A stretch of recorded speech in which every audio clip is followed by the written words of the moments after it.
Alors nous sommes avec Enguerrand Abran. Enguerrand, vous êtes directeur du Fonds Recherche et Innovation de la Fédération Hospitalière de France. C'est ça.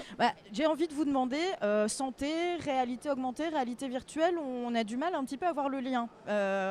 Qu'est-ce qui se passe en réalité augmentée dans le domaine de la santé? Alors il se passe beaucoup de choses. Alors déjà, nous on essaye toujours de détecter les nouvelles tendances et il s'avère qu'en réalité virtuelle, en fait, c'est pas forcément une nouvelle tendance. Quand on a commencé à chercher, quand Virtuality nous a proposé en fait de venir exposer des choses dans le domaine de la santé, on a cherché et on a trouvé des gens qui utilisaient la réalité virtuelle depuis une dizaine d'années. Alors justement, concrètement, que font ces personnes? Alors aujourd'hui, il y a plusieurs applications. Déjà, il y a des choses en réalité virtuelle et il y a des choses en réalité augmentée. En réalité virtuelle, on voit deux tendances. La santé mentale, où il y a des gens qui utilisent en fait la réalité virtuelle pour soigner les phobies et les addictions.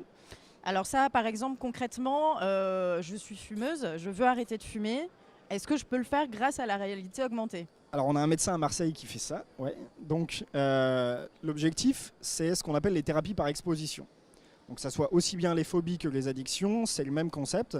C'est je vous expose en fait soit à votre phobie, soit à votre addiction.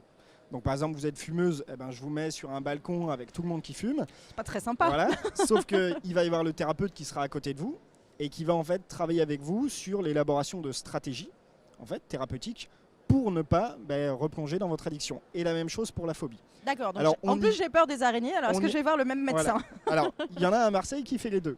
À la PHM, le docteur Eric Malbos en fait travaille sur les addictions, sur les phobies, depuis, je vous dis, plusieurs années. Et l'année dernière, on a même lancé une société savante. En fait, on a profité de Virtuality l'année dernière pour lancer une société savante d'utilisation de la réalité virtuelle en santé mentale. Alors, c'est une société savante francophone, parce qu'il y a le professeur Bouchard, en fait, au Québec, qui utilise ça et qui est un des experts mondiaux, et le docteur Eric Malbos, donc en France. Et l'objectif de cette société savante, c'est tous les nouveaux praticiens qui veulent se lancer dans la réalité virtuelle pour leur pratique en santé mentale, ils ont un cadre en fait de référence qui peut les conseiller et qui peut les accompagner dans leur pratique. Alors tout à l'heure on en parlait, vous me disiez aussi qu'il y avait des applications dans le domaine des anesthésies par exemple. Oui, alors dans le traitement de la douleur.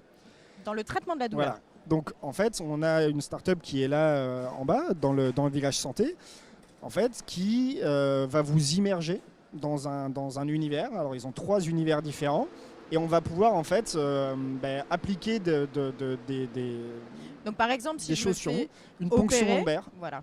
Par exemple, ils ont testé et la conceptrice est toujours étonnée en fait de l'efficacité de son dispositif. Donc c'est bien, elle est toujours émerveillée par ce qu'elle fait. Et en fait, ils ont fait des ponctions lombaires sous réalité virtuelle. Donc une ponction lombaire quand même, c'est extrêmement douloureux. Extrêmement douloureux. Voilà, c'est ça, c'est un des examens les plus douloureux. En fait, on va creuser dans l'os pour aller récupérer de la moelle, donc c'est extrêmement douloureux.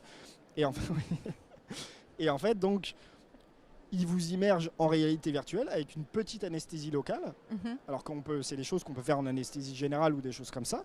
Et la personne ne va rien sentir. Alors elle travaille aussi du coup sur la réduction du stress et de l'anxiété, qui est aussi une très bonne chose avant une opération ou des choses comme ça.